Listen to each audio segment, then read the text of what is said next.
Hello बच्चों, स्वागत है आप लोगों का आपके अपने यूट्यूब चैनल ड्रीम एजुकेशन में। और आज हम आप लोग के लिए लेकर आए हैं क्लास 10वीं के इतिहास का प्रथम चैप्टर यूरोप में राष्ट्रवाद के कुछ महत्वपूर्ण ऑब्जेक्टिव प्रश्न। पहला प्रश्न है, फ्रांस की क्रांति का प्रमुख कारण था। ऑप्शन है आपका प्रजातंत्र शासन, दूसरा ऑप्शन है निरंकुश शासन, ऑप्शन सी है गिरफ्तारी पत्र, या ऑप्शन डी है मनसबदारी प्रथा। तो इसका सही आंसर हो जाएगा निरंकुश शासन। ठीक है, नेक्स्ट क्वेश्चन की तरफ बढ़ते हैं। फ्रांस में किस शासक वंश का स्थापना वियना कांग्रेस के द्वारा की गई थी। इसका पहला ऑप्शन है आप लोग का हैब्सबर्ग, दूसरा ऑप्शन है आर्लिया वंश, तीसरा ऑप्शन है बुर्बो वंश और चौथा ऑप्शन है जारशाही। तो इसका सही आंसर आपको भी पता होगा, इसका आंसर है ऑप्शन सी। नेक्स्ट क्वेश्चन की तरफ बढ़ते हैं। नेपोलियन संहिता किस वर्ष लागू की गई थी। पहला ऑप्शन है आपका 1789, दूसरा ऑप्शन है 1791 ईस्वी में, तीसरा ऑप्शन है 1801 या चौथा ऑप्शन है 1804। इसका सही आंसर हो जाएगा 1804 में। नेक्स्ट क्वेश्चन है क्वेश्चन नंबर 4, वियना सम्मेलन की अध्यक्षता किसने किया था, यानी वियना सम्मेलन का अध्यक्ष कौन था। तो पहला ऑप्शन है नेपोलियन बोनापार्ट, और ऑप्शन बी है लुई 16वां, ऑप्शन सी है चार्ल्स 10, ऑप्शन डी है मेटरनिख। तो इसका सही आंसर हो जाएगा मेटरनिख। ठीक है, मेटरनिख ने वियना सम्मेलन की अध्यक्षता किया था। नेक्स्ट क्वेश्चन है क्वेश्चन नंबर 5, मेटरनिख व्यवस्था का उद्देश्य क्या था। तो हमारा पहला ऑप्शन है ऑप्शन ए गणतंत्र की स्थापना करना, ये तो बिल्कुल ही नहीं है। ऑप्शन बी है प्रजातंत्र की स्थापना करना, ये भी नहीं। और ऑप्शन सी है पुरातन व्यवस्था की पुनर्स्थापना करना, बिल्कुल इसका आंसर ऑप्शन सी ही हो जाएगा, क्योंकि मेटरनिख पुरातन व्यवस्था को पुनर्स्थापित करना चाहता था। नेक्स्ट क्वेश्चन है क्वेश्चन नंबर 6,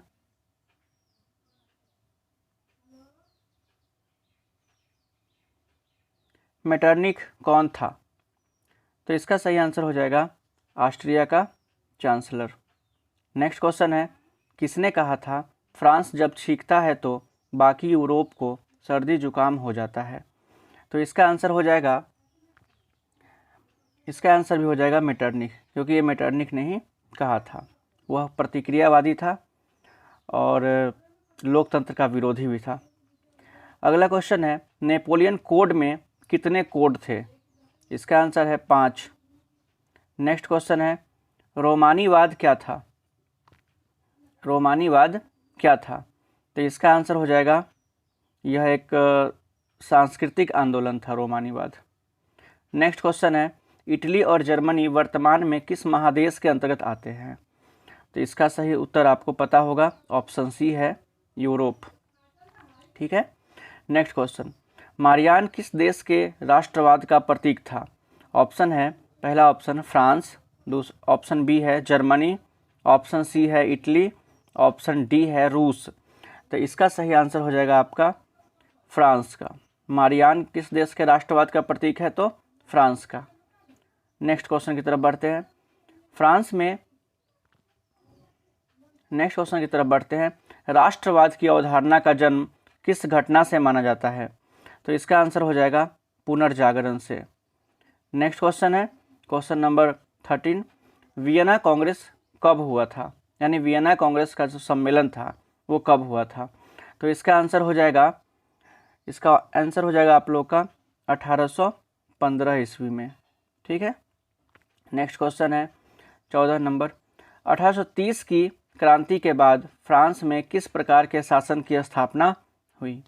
ऑप्शन ए है संघीय शासन व्यवस्था, ऑप्शन बी है संवैधानिक राजतंत्र, ऑप्शन सी है निरंकुश राजतंत्र और ऑप्शन डी है गणराज्य। तो इसका सही आंसर हो जाएगा संवैधानिक राजतंत्र।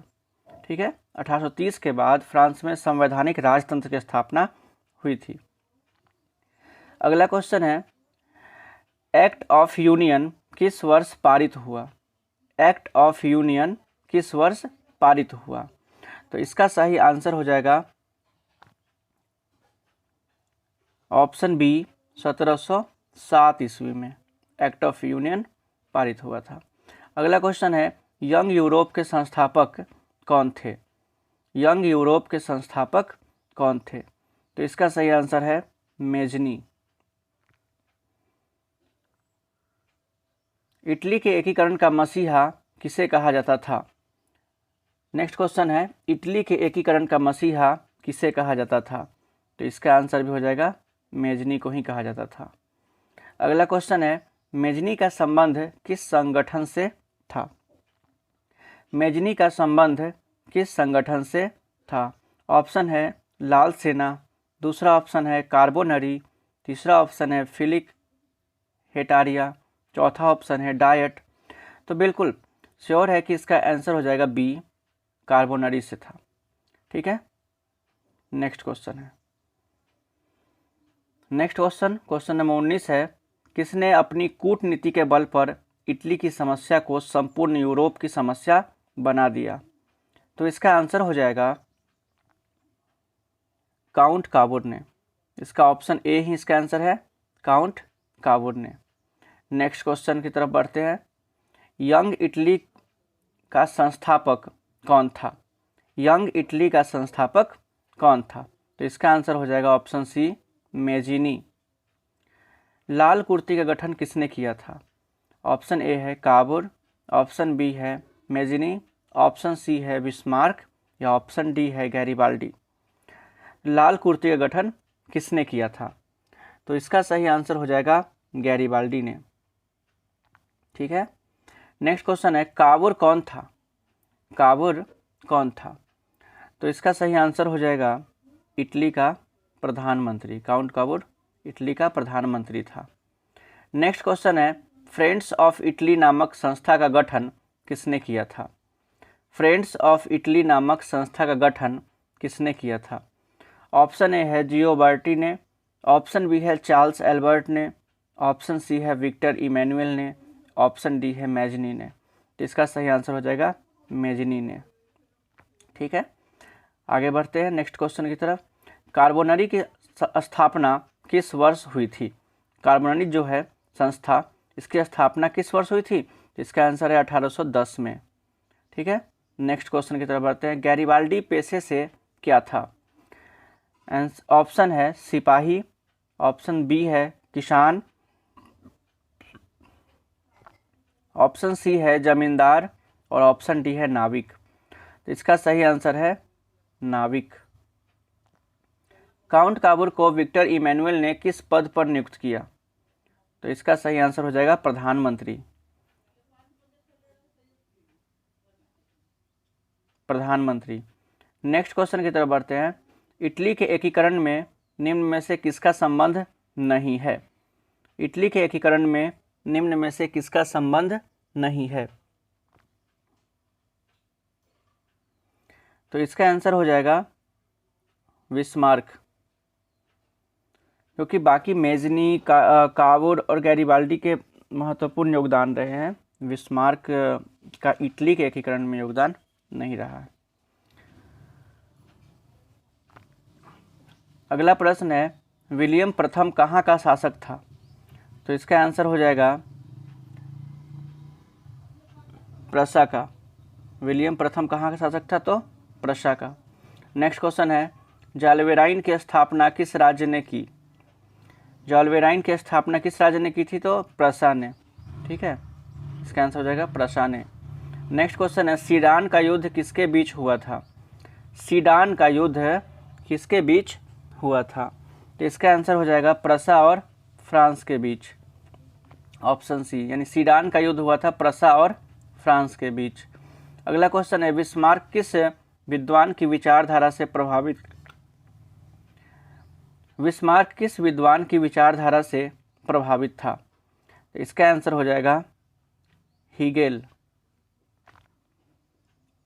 अगला प्रश्न है, जर्मनी एवं इटली के एकीकरण के विरुद्ध निम्न में से कौन सा देश था? तो इसका आंसर हो जाएगा ऑस्ट्रिया। ऑस्ट्रिया जो था इटली और जर्मनी के एकीकरण के विरुद्ध था। अगला क्वेश्चन है, नेपोलियन ने जर्मनी में किस संघ की स्थापना की? नेपोलियन ने जर्मनी में किस संघ की स्थापना की? तो इसका आंसर हो जाएगा राइन संघ। अगला प्रश्न है 34 नंबर, किस युद्ध के बाद जर्मनी का एकीकरण पूरा हुआ? किस युद्ध के बाद जर्मनी का एकीकरण पूरा हुआ? तो इसका आंसर हो जाएगा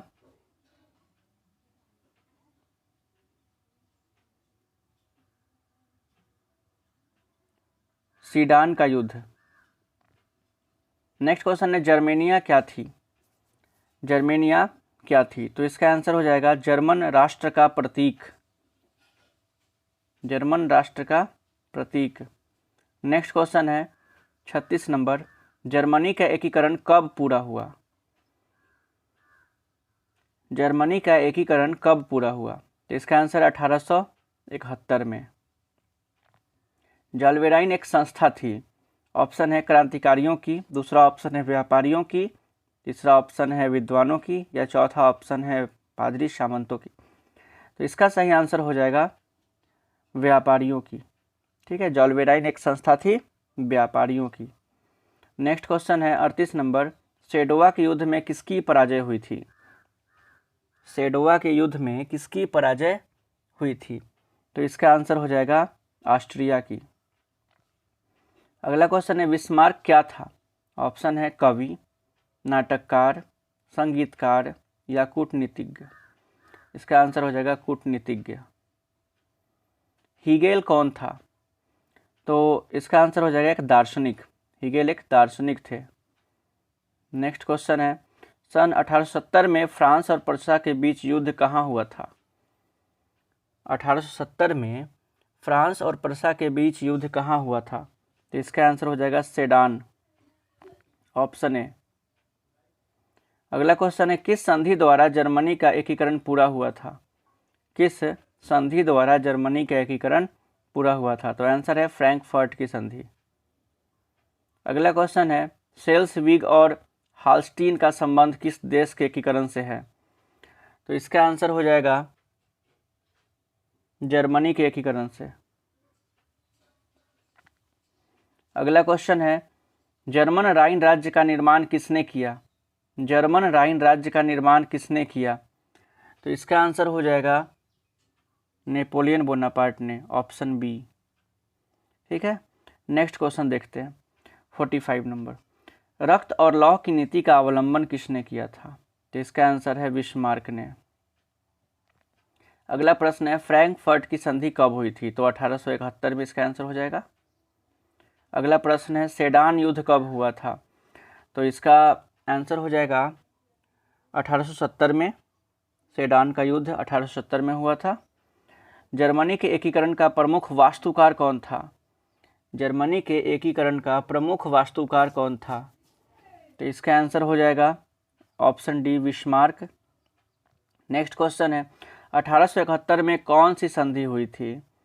बहुत इजी है, इसका आंसर हो जाएगा फ्रैंकफर्ट की संधि। इसका आंसर हो जाएगा फ्रैंकफर्ट की संधि। नेक्स्ट क्वेश्चन है, जर्मनी के एकीकरण के लिए उत्तरदायी कौन था? जर्मनी के एकीकरण के लिए उत्तरदायी कौन था? तो इसका आंसर हो जाएगा बिस्मार्क। बिस्मार्क जो है जर्मनी के एकीकरण का उत्तरदायी था। नेक्स्ट क्वेश्चन है 51, यूरोप का मरीज किसे कहा जाता था? तो इसका आंसर हो जाएगा तुर्की को। ठीक है, नेक्स्ट क्वेश्चन है, यूरोप वासियों के लिए किस देश का साहित्य एवं विज्ञान प्रेरणा स्रोत रहा है? तो इसका आंसर है यूनान का। अगला प्रश्न, यूनान के स्वतंत्रता संग्राम में किसकी पराजय हुई थी? यूनान के स्वतंत्रता संग्राम में किसकी पराजय हुई थी? तो इसका आंसर है तुर्की की। नेक्स्ट क्वेश्चन है, 1829 की एड्रियानोपुल की संधि किस देश के साथ हुई थी? तो इसका आंसर हो जाएगा रूस के साथ। रूस के साथ 1929 की एड्रियानोपुल की संधि किस देश के साथ हुई थी? आंसर है रूस के साथ। अगला प्रश्न है, यूरोपीय सभ्यता का पालना किस देश को कहा जाता है?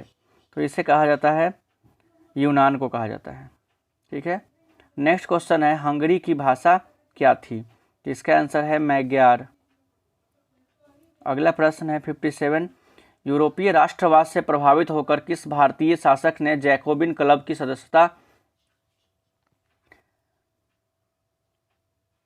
यूरोपीय राष्ट्रवाद से प्रभावित होकर किस भारतीय शासक ने जैकोबिन क्लब की स्थापना की? तो इसका आंसर हो जाएगा टीपू सुल्तान ने। नेक्स्ट क्वेश्चन है, 19वीं शताब्दी में यूरोप में राष्ट्रवाद के विकास का क्या परिणाम हुआ? तो इसका ऑप्शन ए हो जाएगा साम्राज्यवाद का विकास, दूसरा ऑप्शन है उपनिवेशवाद का विकास, तीसरा ऑप्शन है निरंकुश राज्यों की स्थापना और चौथा ऑप्शन है राष्ट्रीय राज्यों की स्थापना। तो राष्ट्रवाद के विकास का परिणाम क्या हुआ? तो इसका आंसर हो जाएगा राष्ट्रीय राज्यों की स्थापना। ठीक है, तो इस तरह से अगर आपको ये वीडियो अच्छा लगा हो तो आप लोग इसको शेयर करें और अधिक से अधिक लोगों तक पहुंचाएं और चैनल को सब्सक्राइब करें, लाइक करें, जिससे कि इस तरह के सारे वीडियोस अब अपलोड किए जाएंगे आप लोग के हेल्प के लिए इस चैनल पे। ठीक है, धन्यवाद।